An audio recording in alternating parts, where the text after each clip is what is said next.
Happy Monday. Welcome back to the Wolff Den, presented by Win Again Academy. I'm Matt Wolff, founder and CEO of Ticket Time Machine. Today we have Brett Koolik on the show. Welcome to the Wolff Den. How you doing today? Good. Thank you for having me. I love that intro. That was sick. Yeah. That got me hyped up. I felt like I was going into a basketball game or something. That's just standard Canva music choice. I love it. They're killing it. Good choice. I got to find maybe a different outro or maybe some new intro, but it's not bad. It's not bad for a free. Whatever it was, it woke me up. Yeah, but not bad for a free little thing you do on Canva for 20 minutes and make it happen. Great to have you here. We're going to talk a lot about music, obviously, but for those in the audience who don't know who you are, give us a real quick intro and then we'll get into it. Yeah, so my name is Brett Koolik. I am a singer-songwriter, producer living in Nashville, Tennessee. I just graduated from Vandy, studying engineering, and then during the pandemic, I decided that I wasn't going to I guess I didn't even really know what my plan was, to be honest. I thought I was going to study for the MCAT, go to med school. Turns out I decided to stay in Nashville and keep making music and follow the dream. When the pandemic happened, a lot of us had a second to just breathe and just think about everything.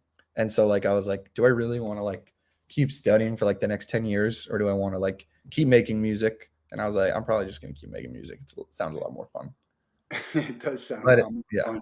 The pandemic was good like that, and what you mentioned, where we got life slowed down. We got a second to sit back and think. And I think for a lot of people like you, definitely for me, it allowed us to get more clarity on what we wanted and what's more important and stuff like that. It probably also gave some people time to pause and maybe second guess themselves. So I think sometimes it could have gone both ways. Oh, for sure. Totally. No, I totally agree. And what was being in college during a pandemic? Because we talk about, the kids who were in high school and in college, a lot of people lost their graduation. They lost their senior year towards, that's a huge social aspect of it. What was that like for you? It was definitely really upsetting. I remember I was a junior and they were I think where everyone's going to go home for a week or something because it was spreading. And I was like, oh, I was really bummed out. I mean, I had no idea what it was going to turn into. But within a matter of 2 days, we had to pack up our room and go home. And then the rest of college was completely online for me. And that was definitely just I don't think anybody really liked it. It was really depressing, not getting to see the people, not even just your friends, but when you're walking in the hallways and, the people that you don't even know their name, but you just kind of always say hi to them, just that kind of energy you miss, miss seeing people, miss going out. It's a lot of just waking up, going to the computer, going to bed, waking up, going to the computer. Sometimes it kind of drives you crazy. And then I got COVID and then I had to quarantine, even though I already felt like I was quarantining. And it was just a mess, but it's out of our control. Yeah. Where is home for you? Home is, where was it? Yeah. Originally I'm from Boca Raton, Florida. But I am living in Nashville right now. Yeah. So I was in Boca for the beginning of the pandemic, and we just moved to Lake Worth, so not too far from where you grew up. But when you're in college, you don't realize, because I went to University of Florida, grew up in New Jersey, you're just far away from a lot of the people that you were friends with. It's hard to see them even when there's no pandemic. So when there is one, and you're just, even if you're in the same town, you can't forget about it.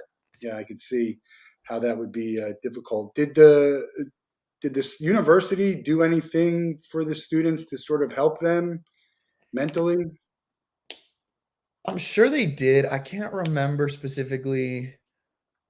Actually, I don't know. There were a lot. Sometimes there were some outdoor music concerts, and there were some outdoor activities. But I feel from what I remember, the university didn't want to get involved in making anything that would bring people together, but they definitely had some support groups and stuff, and teachers and the professors were super lenient with grades and with turning in assignments and stuff. So the last year and a half was a breeze. They were not trying to and it could have been really hard. And also I had an orgo exam the week that school got canceled, and I was gonna bomb it. So I'm really happy that I didn't have to take that. You didn't ever have to take it, or just not at the time? Just not at the time. I eventually had to take that, but it was a lot easier.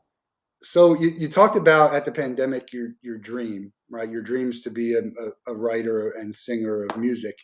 When did you start with that dream? When did that dream start for you? And then when did you think it could be a possibility? So it's funny. My pre-K yearbook, I think it said like, "What do you want to be when you grow up?" And I wrote a rock star.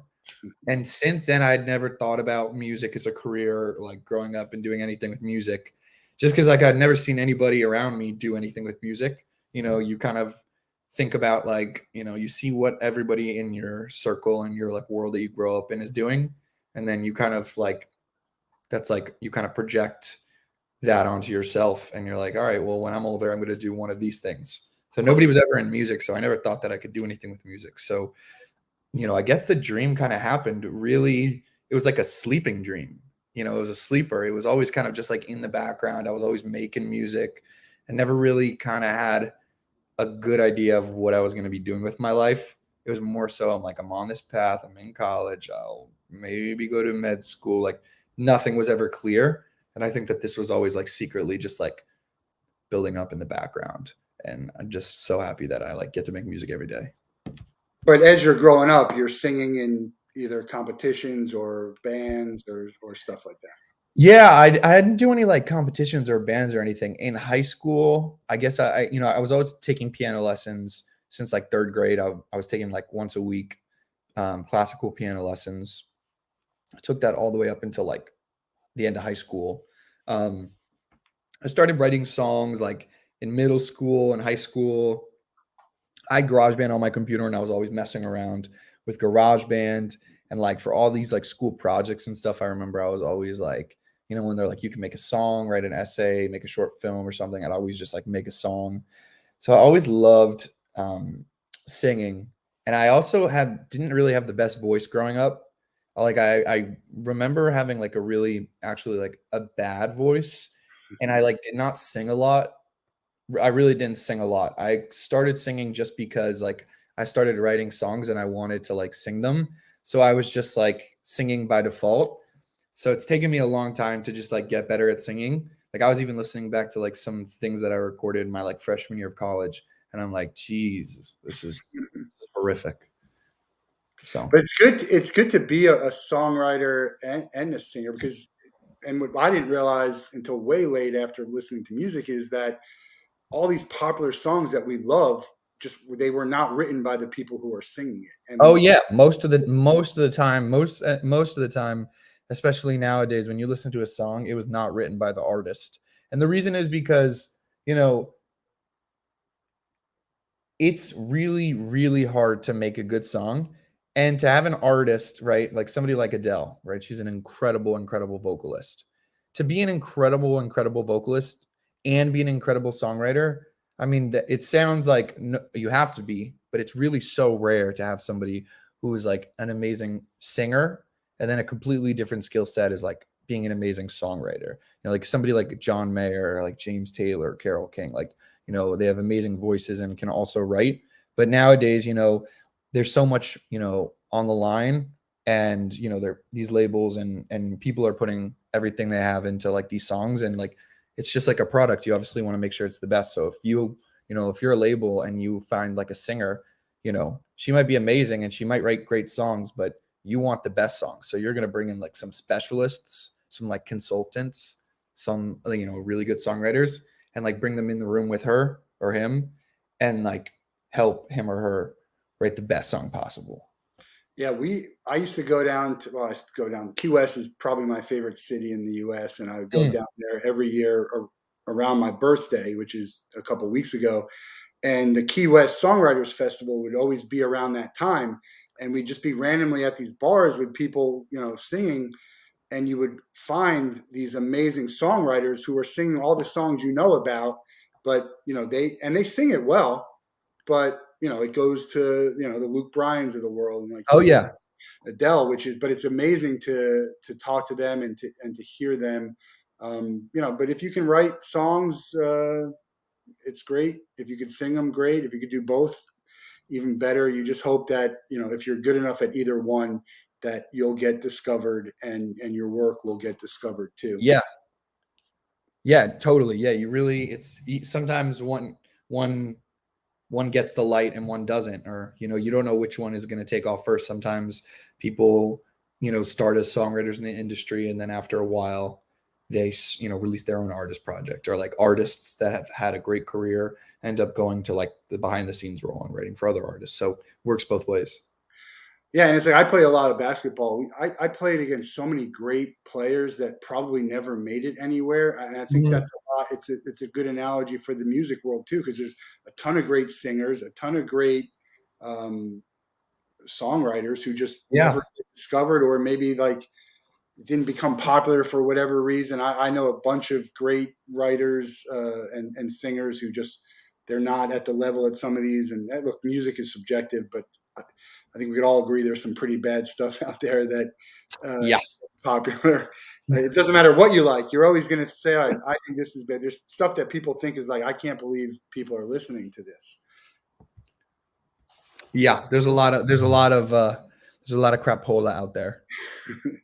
If you had to pick to be a songwriter or a singer, and you can only do one, I feel like you would want to be a songwriter, maybe just in the few minutes talking to you. But is that what do you think? You're saying if I could only choose one? Yeah, if you had to be one or the other. Probably a songwriter, because if to be a singer, you know, it's it involves a lot more than just singing. Yeah. When you're a songwriter, you're once you write the song, your job's done. So you can, connect with a lot more people, and you don't have to actually go anywhere. Can you write a song in a day? That's a good Totally. song. Yeah. Yeah, Yeah. of course. Yeah. You can write a song in 20 minutes. If you have the right idea and the right inspiration hits you and stuff, can you write a good song in 20 minutes? It's probably a lot harder. But, I think the biggest thing I've learned over the past year is just like how important rewriting is. I used to like write a song, and like once I wrote it, it was done. And I didn't realize like how much rewriting goes on, especially with like some of the best songwriters. They'll write it, put it away for a day, come back to it tomorrow, take a listen, see what they feel, instead of just like writing it and being like, all right, it's done. Do you sit down to write a song? Do you just start to write because when you write certain things, if I read it, it could be a poem, it could be a song, it could be a story. It's interesting the thought process of you actually sitting down to write, or just writing, and then yeah, that's a song, or that's not going to be anything. That's just me writing. Yeah, it's like, so sometimes I'll just sit down at the piano and I'll just play stuff and just, mumble jumble and wait till I say something that like pops out at me and I'm like, oh, that's cool. Or like, I like the way that sounds, or I like the way that feels. Other times, I'll keep just kind of like a list of like, you know, cool, throughout the day and stuff. When I come up with like cool lines, or I'm just, thinking of something, I'll just put it in my notes. So like right now, just today, I like wrote down like, don't try too hard to sell to a doctor that knows you too well. Just like a little like one line type thing, you know, random stuff. Here we go again. There's trouble around the bend. Just like random, like little ideas and stuff. And then sometimes when I sit down, I'll just like go through this list and see if any of these lines that I have, will hit me. And I'll be like, well, what does that mean? Or sometimes I'll have like a concept for a song. But I think the most important thing is like feeling, and just like not thinking about it too much when you first write the song, and then you can dive in and be more analytical later. Can you write a song around that line, or do you start to find that you're writing a song and you're like, I'd like to throw that line in somewhere? It really depends, but if you say don't try too hard to sell to a doctor that knows you too well, right? It's basic. That could be, I'm trying to think, like that could basically be like, like, I know all your tricks. Like you're not gonna fool me. So like, I know you better than anybody else. Like, so like, why are you gonna lie to me? So maybe that could be like the punchline of the chorus or something, you know. So maybe the song could be about like being in a relationship with somebody, and like, you guys have known each other so well, you know, and just like don't be truthful, don't lie, don't try too hard to sell to a doctor that knows you. You wouldn't try to, your doctor knows when you're faking it, when you're trying to get the medicine. I had a speaking of that, I was playing hoops at you know where Patch Reef Park is? Of course. Yeah. I used to play I love hoops that. at Patch Reef Park and some 3-on-3 in the morning, and I got so mad at myself for something, and I punched the pole that was wrapped, and I broke my a bone here. So when I'm at the doctor, he's like, "Well, what happened?" And I'm embarrassed. I'm not going to say I punched this thing. So he's like, I told him I blocked someone's shot and I hit it so hard and whatever. And he's like, "Yeah, it's interesting because it looks like you have a puncher's fracture on here." So it's like he knew I was probably knew I Oh was. yeah, you couldn't tell them anything else. Yeah, They know. They know. he knew exactly what it Yeah. was. So that's a true statement there. Growing up in South Florida, what do you think? What's the music scene like for you here? Did you like it? Was it good? I actually was not even I don't think I ever was like felt the presence of the music scene at all just because I was a kid and like though I was just going to school every day, coming home. I like, I was in jazz band in high school. And like some of my friends, we would make songs together. One of my friends in high school, him and I like produced a ton of stuff together. We kind of started out our musical journey together. But other than that, I did not like, go out and listen to live music or like I wasn't in any bands and stuff. But yeah, is there a music? What is the music scene in South Yeah, Florida? it's I have a season pass for the amphitheater in West Palm. Yeah. Sunrise Music Theater used to have some good shows. There's some nice smaller venues, but they don't. Not everyone always comes down. It's not bad. I think there's good live music scene. I love cover bands. Just going out and on a Friday, Saturday night and listening to cover bands. Cover bands are good. Yeah, it's not bad. It's nothing like Nashville. You go down Broadway, and it's like everyone thinks Nashville is like all country, but No. there's so many different types of talent. Just again, walking down Broadway, and then even heading to the other areas in Nashville. It's so what's it called?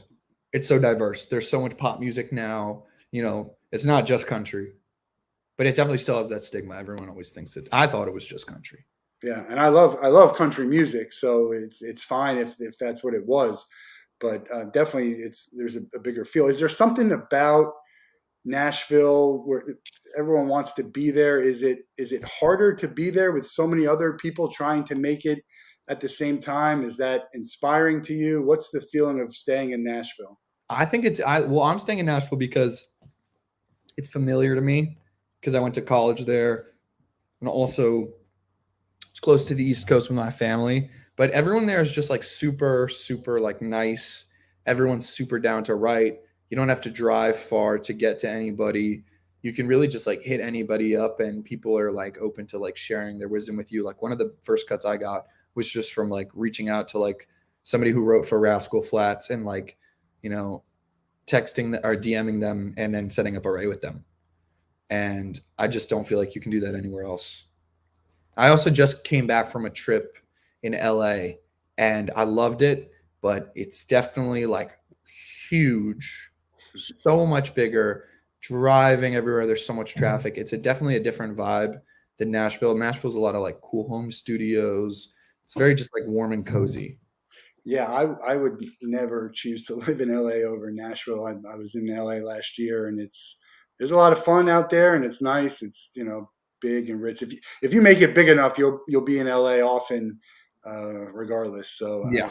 definitely want to live where you can live, and these days you can live almost anywhere and still make your music and get your music out there. Do you collaborate with anyone in there specifically, or have you been performing in Nashville live?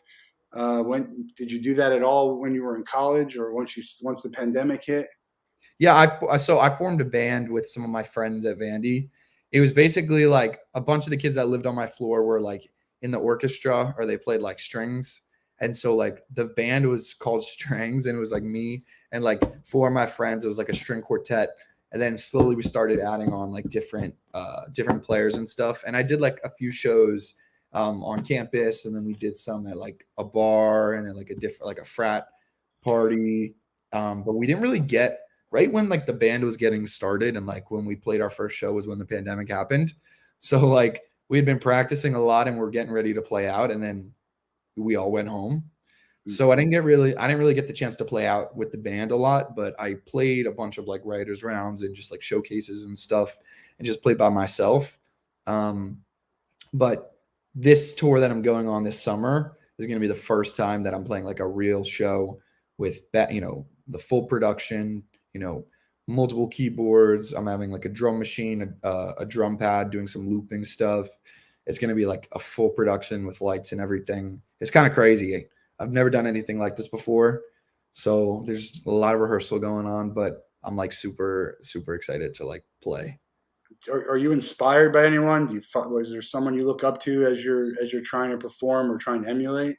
There's so many great performers. I love John Bellion. He's just like so charismatic and like so relaxed and like confident on stage. And like I love how he just like takes songs that or like songs that are on his album, and then he just kind of like tweaks them a little bit. And so like I do like take that inspiration in the sense of like when I play my songs live, I don't want to just play it and make it sound exactly like the record. I know sometimes that is the goal. It's like we want to like use the same sounds and like everything so that like when you hear it live, it sounds like the record. Sometimes that is the goal, but other times it's like, how can I take this and like extrapolate it and make it feel live, and add sections and make it feel immersive with the audience. Yeah, I was just having this conversation the other day because the Counting Crows were at Sunfest. Right.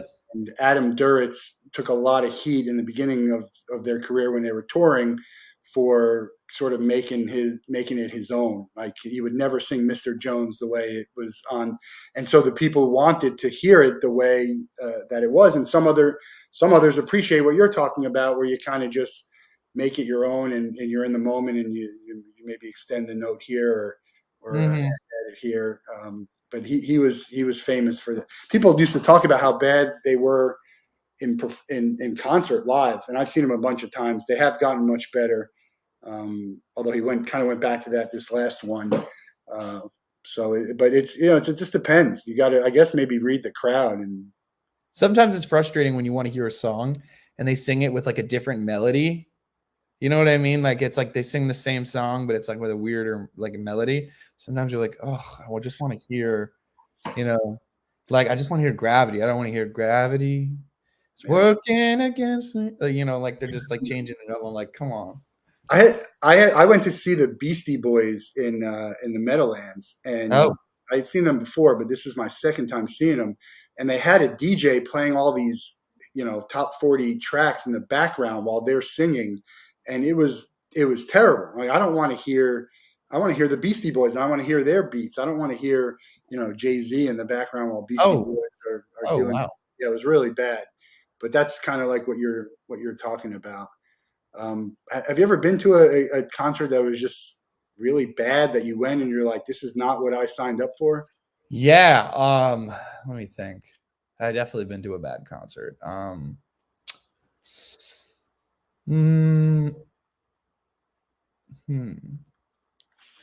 I can't remember the name of like this one concert I went to that I remember being really bad, but I've gone to a lot of really good concerts. There was one concert, this guy Nordista Freeze in Nashville. He's like a local artist, and he like he played a show at Vanderbilt for Rites of Spring, and it was like in a small room, and it just went crazy. It was so loud, and it was just like it was such an adrenaline rush. But then like the first concert I went to, I think ever, was Lady Gaga when I was like 11 with my entire family. And like we went because it was like what was like popular on the radio. My mom's like, this will be fun. Like we'll all go as a family. Definitely like a different crowd. And like the opener was naked pretty much. And it was just like, it was crazy. But the sets for that tour, the Monster Ball tour, and like the music and like the lights were absurd. That show, and then Kanye's Life of Pablo tour when he had the floating stage was crazy. That's a great first concert ever. Mine was Culture Club. Ooh, okay. Popular back in the day, pretty good. But my second one was Billy Joel. So I said I wish my first one was Billy Joel. Oh. We just thought my wife's birthday is on the day that Lady Gaga is going to be here. She's seen her a few times. I never had, so we're going to go for her birthday when she comes back. She's one of the best. She writes a lot of her own music too? Totally, yeah. Yeah. She had a tough time getting started too. I think she got rejected from like a lot of like labels that were, she was trying really hard. And I don't remember what happened exactly, but someone finally gave her a shot.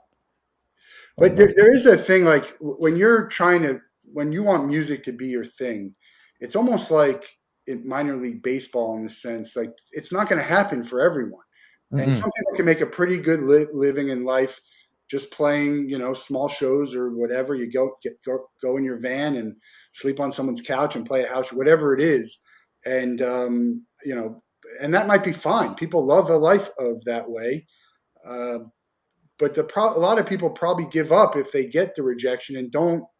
And maybe if they would have gone on a little bit, they could have hit it. It's a very difficult thing to know when to give up or when not to. Right. No, that's a great point, because you really never know when it's coming, when your moment is coming. But at the same time, I think that like nowadays there's a lot more of a middle ground in terms of like you can be an artist that's not that big. And you don't have to be a huge pop star to be able to like support yourself, especially since there's so many like different ways for your fans to like support you. It's definitely possible to like be more of an underground artist and have like a great career. Like, a while ago, like 10, 20 years ago, you needed the support of like a label. There was no social media and stuff. So like, and making music on your computer was still kind of new. So like if you didn't have a label and you didn't have a studio, you couldn't even get started. But like nowadays, you can do it all by yourself. And so like it's all up to you. As much time and effort as you put in is what you're going to get out. But, you would have to like be good, or, people have to like connect with what you're saying and like, enjoy your music. But you can definitely have like a good life and not have to like sleep on anybody's couch if you like, keep at it and do the right stuff. Nothing wrong with sleeping on people's couches. Yeah, I would just slept on a couch in LA for the last week. So I was away for 10 days and I was on nothing but couches. And sometimes it's just you do that to save money. Sometimes you do it to spend more time with the people you're at. So nothing wrong with that. Tell us a little bit about the EP that's going to drop in a couple months. Yeah. So through college, I was releasing a lot of singles. And when I signed with my manager after college, I was like, all right, I need to like, I want to, it's so exhausting to just keep putting out singles. And that's kind of, that's the advice I've been given from a lot of people, is to just keep putting out singles. But it's just so exhausting. And I honestly felt like I was ready to like say something, or, put out my first just like cohesive project that kind of like established what my sound was going to be. Because everything up until this point has just been kind of like me trying out different things, different styles. And I think I finally figured out what I wanted my stuff to sound like. And I went to Montana with my friend Brent. We drove out there and I wrote a bunch of songs while I was there. And one of the songs was Paradise Valley Fault Line. And this is the song that kind of like got everything started. And so this is going to be like the first song on the EP. Came back to Nashville, produced it. There's a few other songs. There's one called Honest. There's one called Tomorrow. There's one called Lovely. There's one called Mirror Mirror. It's funny. The EP is kind of right now, it's just kind of like a collection of songs.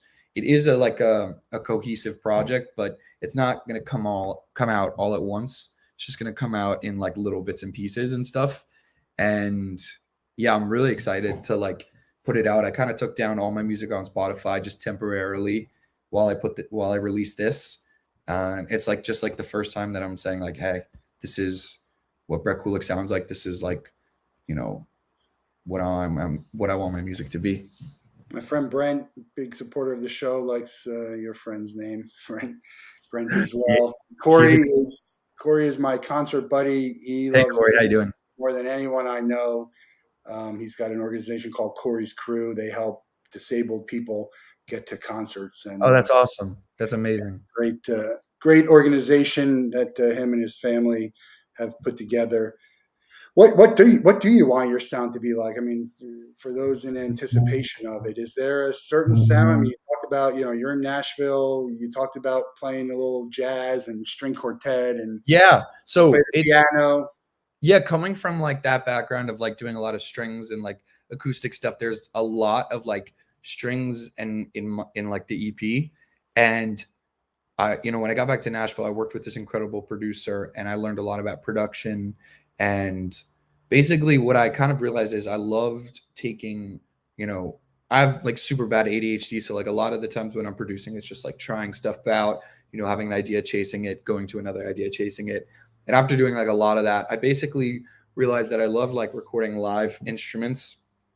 Like a bunch of my friends, like when I was in college, I was lucky that like I went to Vandy and there was the Blair School of Music right next door. So like I just had like a trumpet player come over to my room, we'd record stuff, flute player, come over, somebody who played like the oboe. And like I'd get to like record all of these instruments and then just like fuck with them and like distort them and like run them through different like filters and effects and stuff. And so like on the EP, there's a lot of like organic live instrumentation, but it definitely has like some processing to it, as opposed to like starting with just like a synth or like something just that's like in the box. And also I just like find it way more like gratifying and fun to like take something and try your best to make it sound like something else, and then it has like so much character and it has so much like of the player's sound in it. So like taking like strings, recording it, taking off certain harmonics, putting a filter on it, adding reverb, just like, messing with it, running it through Melodyne, and then getting this new instrument, then putting it on a sampler, then taking that and playing it as its own thing. And now you have something that's like you haven't heard before, and it just feels kind of like strings, but doesn't sound like strings. So it reminds me of AJR. Have you seen them? You know about them? Oh yeah, they're great. They're great. They're fantastic. One of my favorite bands now, but they talk about how they just hear a sound and like they want to turn that sound into music, like the pizza delivery guy ringing the doorbell, and now they can get that going. But I mean, I love their music too, but the sound of it is, and the way that they actually they take time out of their concert to show you how to do that. Oh really? Yeah, it's something they go through the synthesizer. It's really an awesome experience, probably for someone like you too, to do that. That's cool. I might have to. That's kind of inspiring. Yeah, you can probably see it online if you YouTube it. But I always love when like they break stuff down like that, because I remember like when I was first getting started with music. Like I remember when I first had that realization, like you did, that most people don't write their own songs, and then you kind of start going down that rabbit hole, and then you realize like a million other things that like you think that the vocals that you're hearing is like them just recording, like just one time through, or like it's just a single take. It's like 800 different takes all chopped up together and to make one take. It's not just like a single take that they like had to do a few times. It's all chopped up together. So there's just like, I love getting to like, pull back the curtain a little bit and see how like it all gets made. It's interesting, definitely for music junkies. You mentioned something about the trumpet player here. Did you see the movie Metal Lord? No, I don't think so. It's about these high schoolers this one kid who wants to go in a band, and I think you would like it. It's called Metal Lords on Netflix. It's pretty good. What's it called? Metal Lords. How do you spell Lords? Lords. I think you'll Metal Lords. Okay. Yeah, I think you'll like it. It's on Netflix. Wait, he's a trumpet player? Well, it wasn't a trumpet player. You just got to watch it. It's just about someone's playing in the music room and they hear them. You see that in music, and then like someone's playing the piano, like, oh, who's that? And then they just sort of start to collaborate with each other. We got a question from Brent, which I was going to get to, but we put it here. You want to talk about how you overcame it? That is a great question, because I'm literally in the process. I just bought a book about ADHD, and like I've been doing like a workbook and stuff, because I've had ADHD my whole life. When I was in school, it wasn't really that much of an issue because there was so much structure, and I called out like a shit ton, and like I never had binders and stuff. Like I was very messy, but I always it never really affected my schoolwork because I always like got everything done and there was like structure. But now that there is no more structure, it definitely has become like a little bit of an issue, especially with just like staying organized on my own and making myself accountable. I've been taking Adderall for ADHD for like a long time. I don't really take it that much in college, but after the pandemic, when it was like so hard to focus on like the computer and doing like the at-home stuff, I started taking it again. But I definitely am like I think I'm ready to stop taking it. I know it's like a good option and helps, with ADHD, but I definitely want to start to just like do more like self-help and just like, of these like exercises and stuff to like just like work on it. But it's definitely one of my biggest weaknesses. But you're saying when you're in music, it hasn't affected you as much. When I'm making music is the only time when I'm completely focused and I don't have, that's why I love making music. And I guess that's why it's like the only thing I do. Even when I was in school, was the only thing I was interested in was to just like keep making music. But at the same time, being in the music, being a musician, it's like, it's not just making music, it's like running a business too, which is like, I'm like having to realize and, get my business, set up and also just like think, with a business head in addition to making the music. And so like the ADHD can be, problematic, especially when I have to like stay organized on top of emails, calls, and everything that goes on that's not music related, which is everything. I see an ADHD song in the future for you. I do too. Who had that's I do like who had a didn't somebody have a song called ADHD? Kendrick Lamar? Did he have a song called ADHD? It might be. I'm not sure. Did he have it? Somebody had to have had it. Oh yeah, no. He did. He had a song called I haven't listened to his new album yet. I really need to. Yeah. Who do you listen to these days? Ooh, oh my God. I listen to everybody. I'm like a habitual listener. It's so bad, but I listen to like the same stuff over and over again. It just like never gets old for me. I'm actually really bad at listening to new music for some reason. It's just like exhausting for me. Sometimes like I have to like set aside time to like listen to like new stuff. Or I'll just kind of like listen to it while I'm doing other things. But lately John Mayer's always in my rotation. Always in my rotation. I always listen to like James Taylor, Carole King, Kanye. Let's see, who else have I been listening to? I love like Daniel Caesar. How do you consume your music? You said Spotify. Is that how you listen to Spotify? Yeah, so Apple Music and Spotify, sometimes YouTube, SoundCloud. One of my goals this year is to just like, especially while I'm on tour, is to just listen to more music. Like it's crazy. I've like all the music that I listened to growing up was just like whatever was on the radio and then whatever was on my parents' iPods. Like I didn't really like have any records or like music wasn't really played in my house the way it was in like other people's homes. And they're like, oh yeah, growing up, like we had this music on and that's where I got inspired, or like grew up in church. And no, it was none of that. But like I kind of been realizing, there's so many bands that I haven't like listened to. Like, when I was in LA, like, there was like this poster and I was like, oh man, I haven't really like delved into like the Limp Bizkits, or like I haven't, delved into Radiohead. Like, like I know their big songs, but I haven't like listened to their albums or like gone track by track. And I'm like, I probably need to, or like Aerosmith. I know like the 3-4 big songs, but I don't know like, so there's definitely like, and I haven't really delved into like rock and metal and stuff. And like one of the big things I've learned working with some great producers is that it's super important to like have that foundation and knowing what grooves and what elements make this kind of song, whether it's like, why is a disco song a disco song? What kind of samples do we use? What kind of like rhythms is it? What actual like drum machines and effects were used, and like reusing those and staying true to the sound. And when you're doing metal, what's the drum? What does it sound like? So it's really important to like listen to it. Yeah, but on the same token, the genres of music are blending more and more, country and pop, and rap, hip hop, and pop, and rock music is. Just look at the Hall of Fame. What they call what defines rock.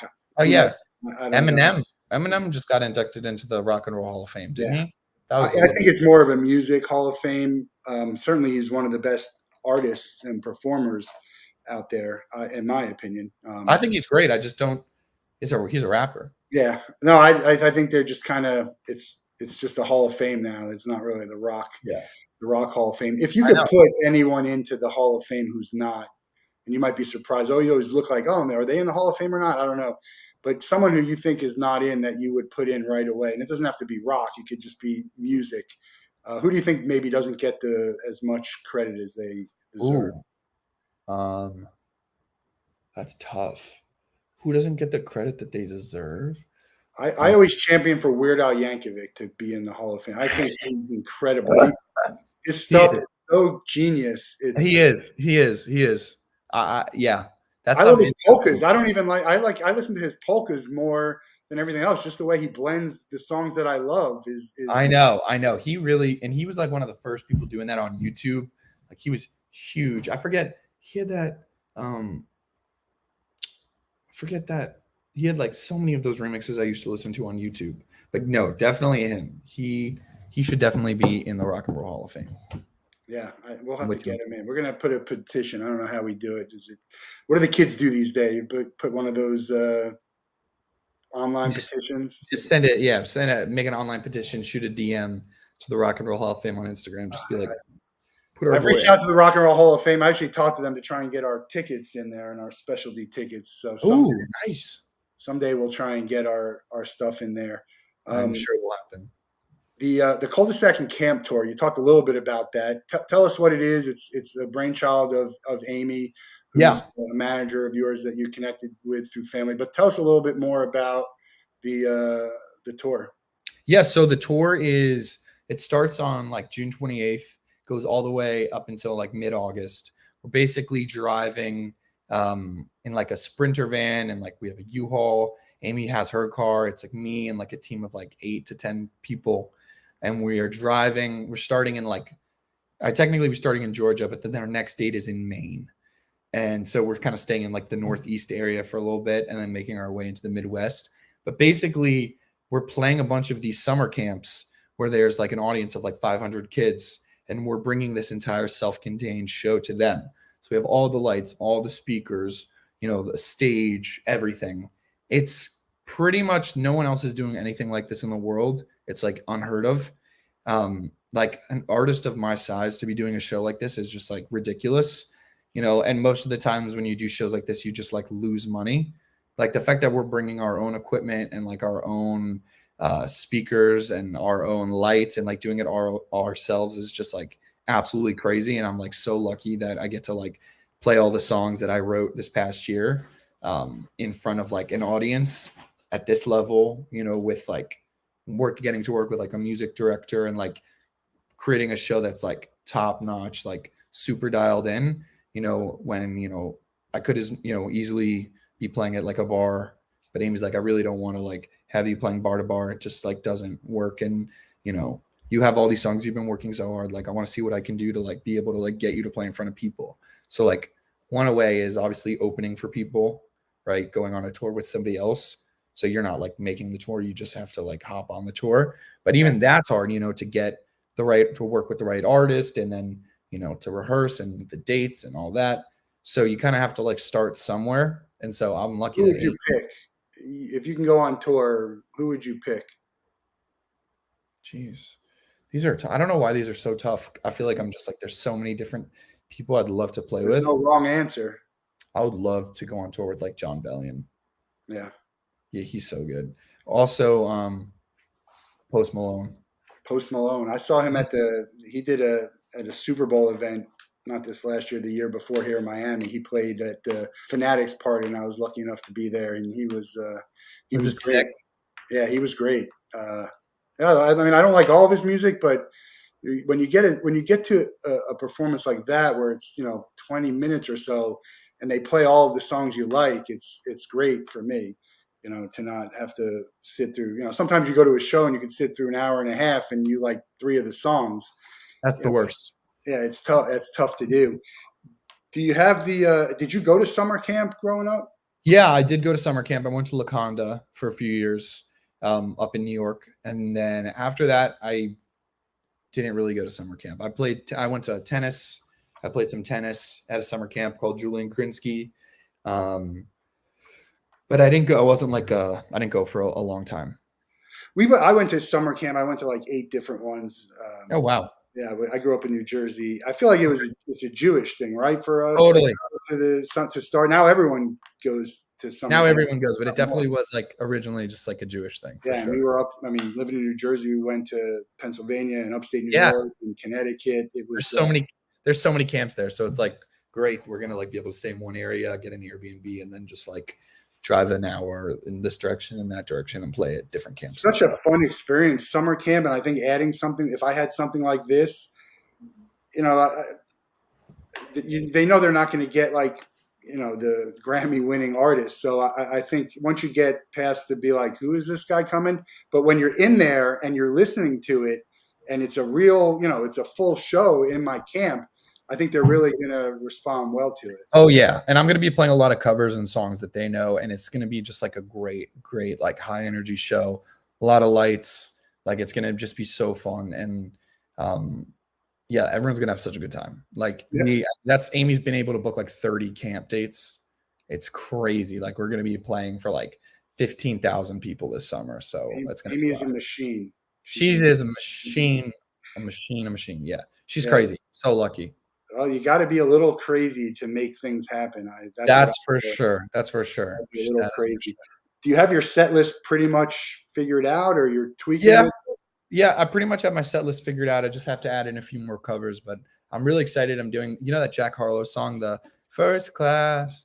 I can throw up that one. So I'm doing like a cool remix of that one, and I'm merging in that Dua Lipa song, One Kiss Is All It Takes. Taking those and I'm merging them together. I love the medleys. Just to do a medley, like a 5-minute medley, and throw in like, you know, 5 songs or and especially like doing a song where you're like, wait, that person's covering that song. Like they don't, it always like, whoa, I relate to them. They're doing that. Like, whoa, that's sick. You know, the Bare Naked Ladies do that great. At the end of their show, they always do a medley and just go from, you know, and they're rapping and then singing Britney Spears. And I think it's cool, you know, I think it's cool when you see artists do something that you're like, wait, I could never imagine Billy Joel singing Justin Bieber. Yeah. But sometimes you want to hear it. Like I listened to Bad Wolves, their zombie remix. Like you can have a man sing a woman's song and a woman sing a man's song, and it doesn't, you don't have to try and sing it in their voice. And right. I think there's a lot of value to that for the people who are listening to it. That's super fun. It's like if you can find a good cover for the opposite gender and sing that and put a spin on it, like a different perspective. That's also really cool. Yeah, Ben Rector, who I think, you know, your style maybe is a little, you know. He's in Nashville. Yeah, he sang "I Want to Dance with Somebody," and he kills it with that song live.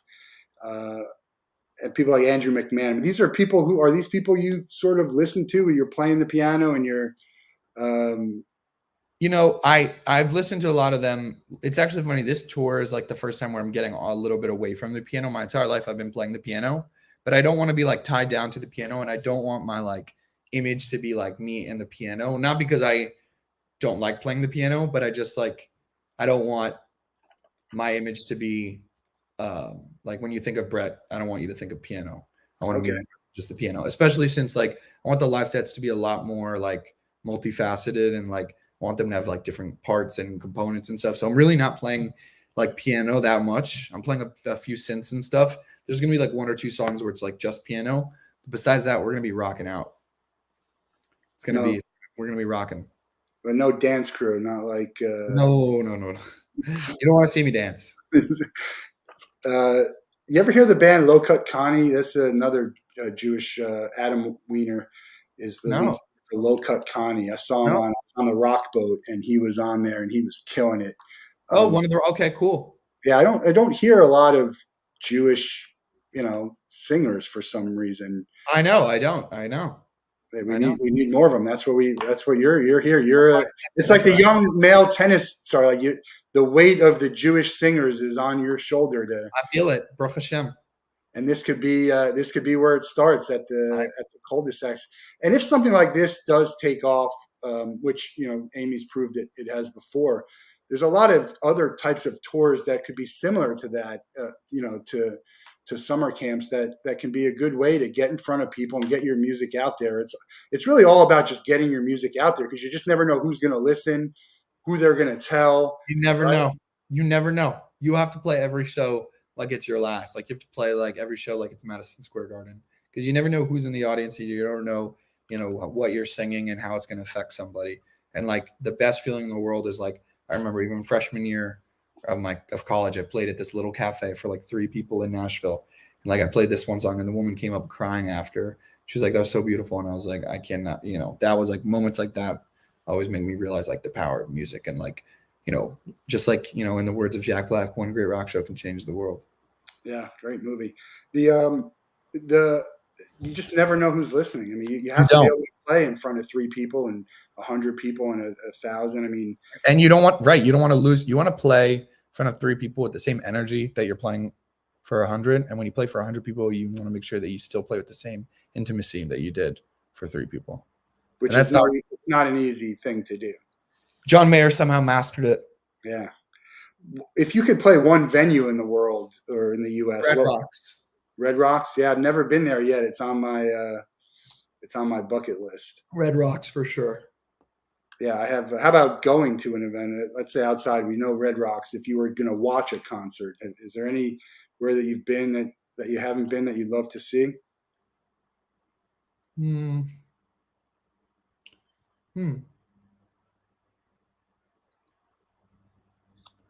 I don't know. Probably Red Rocks still. Probably, I guess, both play and listen to. The EP that comes out, is that going to be just digital? Do you get a CD? Do you get a vinyl? What? Yeah, I'm probably going to make some vinyls. I know there's like a shortage of vinyl, so it might be hard, but like I do want to make some physical just for like the sake of like, fans. And I also want to like make just like CDs and cassettes just to like have them as like fun, like knickknacks and stuff. But everything's mostly going to be digital and stuff. But, we never know if, stuff starts taking off. Maybe I'll make some more vinyl and stuff. But right now, everything's going to get released on like all the streaming services on July 2nd. Yeah, I used to collect CDs. I probably bought way too many. I always say if I liked one song, I'd buy the whole CD for like $15. You had to. Yeah, you had to. You had no other choice. And now this is what we do on the Wolff Den. We walk away for a minute. But record store day, my friend got me into some vinyls, so I bought Tom Petty. This is from the record store day. This is a special vinyl, and Pearl Jam put out a special vinyl. The Beastie Boys. The first vinyl I got was I was supporting Matt Nathanson, who's a really great talent. I was supporting his COVID quarantine live show. So we're a physical guy, physical company. I got a cassette of Pearl Jam, and I love that.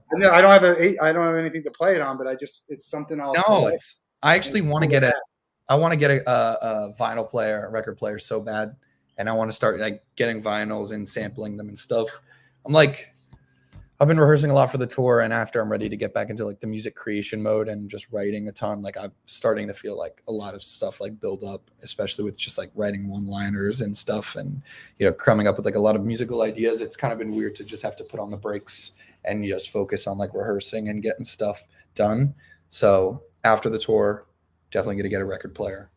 I gotta imagine there'll be some time and some ideas flowing as you're on the tour, as you're in the Airbnb or in the van, going from one to the next. You're having conversations with some of these kids afterwards, and I think it really just depends on the artist, because I've heard sometimes people are so exhausted they can't even start to write, and then I've heard other people are so inspired and write a lot on the road. So I'm not sure what it's going to be like for me, but I definitely know that I'm going to bring all my equipment with me in case I have an idea and want to start something.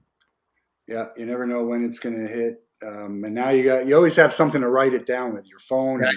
And speak into it. Leave yourself a voicemail or a voice message. Thank God for voice notes. Thank God. Make that happen.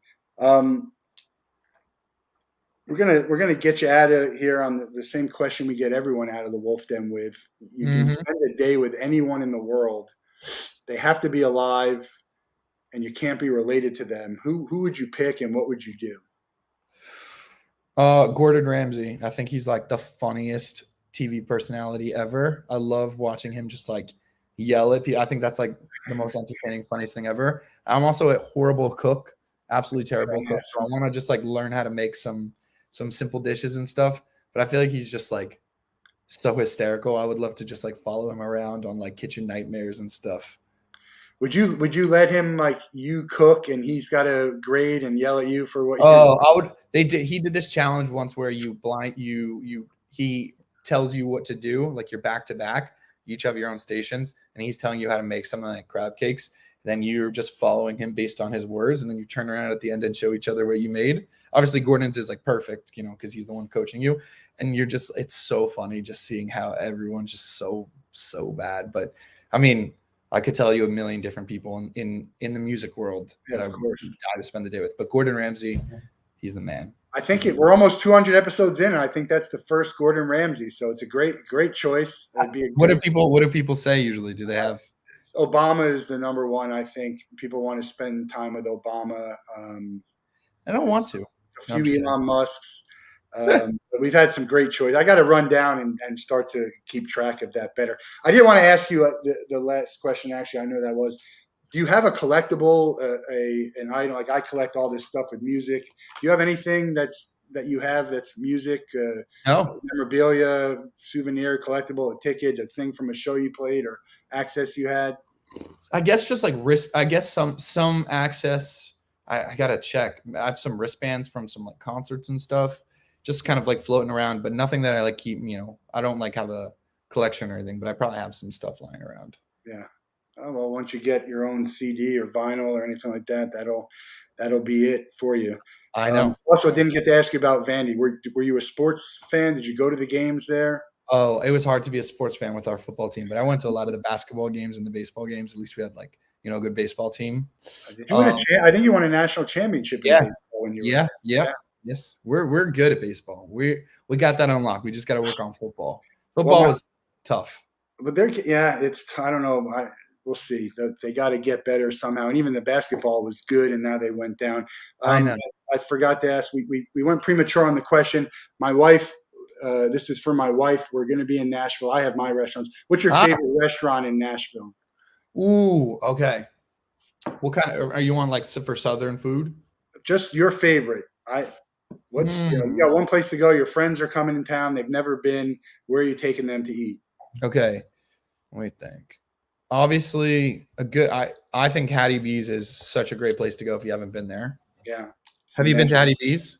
Yeah. Hot chicken. Okay. There's a place, I can't remember the name, in Germantown. Let me see. Germantown, Nashville. What is the name of this place? I can't remember. There's a place. What is it? I think it's like hot dogs or something. I can't remember. But Butcher and the Bee is a really good place. Yeah. Butcher and the Bee is really good if you want like Mediterranean type food. And then I'm trying to think. Oh, Jack Brown's, best burgers in Nashville. Jack Brown. I forgot to ask what your favorite place to listen to music is. Favorite place to listen to music. There's really good shows at the Basement. And there's always amazing music on Broadway. Yeah. We go to the SEC basketball tournament, and this is me singing on stage at the stage. There you go. Fun. I love the stage. It's the best. There's nothing like Nashville. Yeah, nothing like Nashville. The food, the music, and you go outside. It's great. Year round. It's year round. Are you performing at all this weekend? Not performing. I'm really just rehearsing. Rehearsing after rehearsing. Great. Well, look, it's going to be a great tour. I know it. You can feel it. The EP's coming out, and exciting things coming for you. So we're looking forward to seeing where it takes you and hearing all about the tour when you're done. And nothing but success for you. Looking forward to hearing new music, and you'll come back on down the line, and we'll talk about this will be the beginning of big things for you. So appreciate the time here. Thank you for having me. I can't learn from you again. Have a great day, everyone. We got another Wolff Den tomorrow and Wednesday. Have a good one.